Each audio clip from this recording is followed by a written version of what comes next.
Welcome friends. American writer और lecturer Dale Carnegie 19वीं सदी में सेल्फ इम्प्रूवमेंट और इंटरपर्सनल स्किल डेवलपमेंट का एक सक्सेसफुल कोर्स चलाते थे।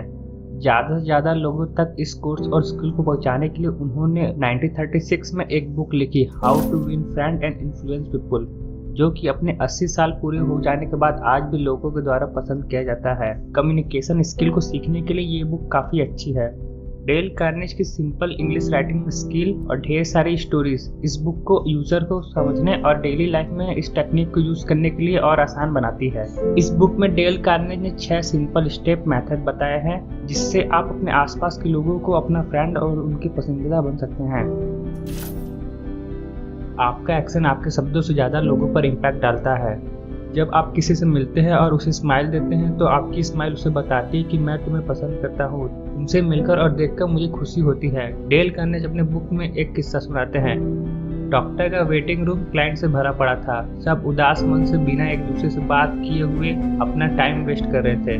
तभी वहाँ एक यंग वुमेन एक 9 महीने के बच्चे के साथ आई और एक लंबे समय से इंतजार कर रहे परेशान बूढ़े व्यक्ति के पास जाकर बैठ गई। बच्चे ने एक बड़े स्माइल के साथ उस बूढ़े व्यक्ति की ओर देखा और आगे क्या होना था। उस परेशान व्यक्ति के चेहरे पर भी मुस्कुराहट आ गई।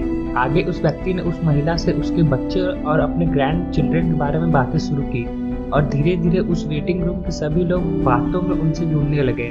इस तरह से वे उदासी और टेंशन से भरा कमरा एक सुहाना और इंजॉयबल प्लेस में बदल गया।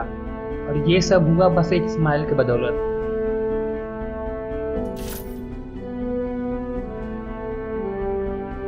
नेपोलियन द थर्ड, फ्रांस का राजा और ग्रेट नेपोलियन का भतीजा, अपने शासन के दौरान अपने लोगों का दिल जीतने के लिए बहुत ही आसान तरीकों को अपनाता था। वह जब भी किसी से मिलता तो उस आदमी के फीचर एक्सप्रेशन और जर्नल अपीयरेंस को माइंड में रखकर उसके नाम को याद रखने का कोशिश करता। उस व्यक्ति से बातचीत के दौरान वे उनके नाम को कई बार लेते हैं जिससे नाम को आसानी से याद किया जा सके। कई बार वो नामों को एक पेपर पर लिखकर याद करने की कोशिश करते हैं। अपने आसपास के लोगों को नाम से बुलाए जाने से वो उन लोगों के दिलों में बसे। हम सभी को सबसे अच्छा वर्ड कोई लगता है तो वो अपना नाम ही है। जब आप किसी को उसके नाम से बुलाते हैं तो सामने वाला आपसे कहीं ना कहीं कनेक्ट होता है।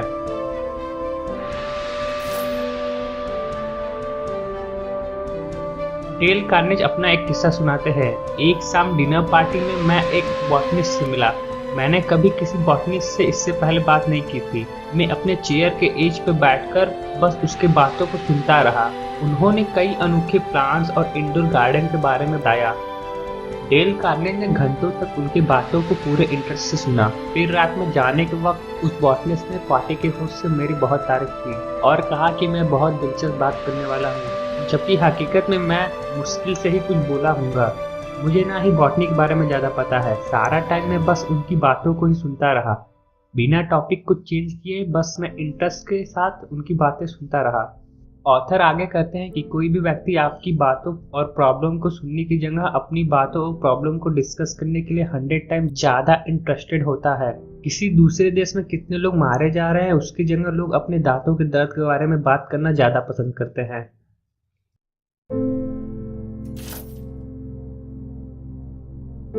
सामने वाला व्यक्ति किस टॉपिक और उसका किस में इंटरेस्ट है, उन चीज़ों पर बात करने से सामने वाले पर आपके लिए एक अच्छा इम्पैक्ट पड़ता है। हॉवर्ड हेर्जिग, एक एम्प्लॉय कम्युनिकेशन फील्ड के लीडर, इस प्रिंसिपल को हमेशा फॉलो करते थे। जब उनसे पूछा गया कि ऐसा करने से आपको क्या फ़ायदा होता है तो वो कहते हैं कि ऐसा करने से ना सिर्फ मैं आसानी से लोगों से कनेक्ट हो जाता हूँ बल्कि इससे मेरे पर्सनल लाइफ के भी कई प्रॉब्लम आसानी से सॉल्व हो जाते हैं।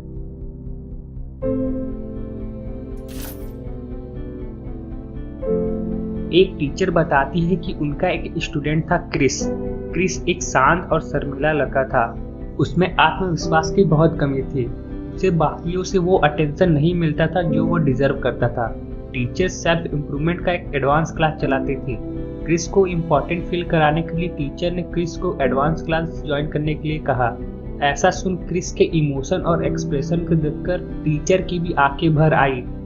क्रिस टीचर से पूछता है, क्या मैं इसके काबिल हूँ? टीचर जवाब देती है, हाँ तुम हो।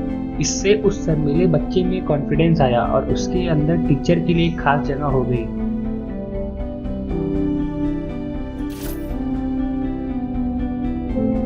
किसी को भी अपना फ्रेंड बनाने के लिए सबसे जरूरी है कि आपको भी सामने वाले में इंटरेस्ट हो, तभी आप उसकी बातों को ध्यान से सुनेंगे, उसकी पसंद नापसंद के बारे में जानेंगे, उससे इंटरेस्ट के साथ बात करेंगे और ऐसा होने से सामने वाला व्यक्ति भी आप में इंटरेस्टेड होगा।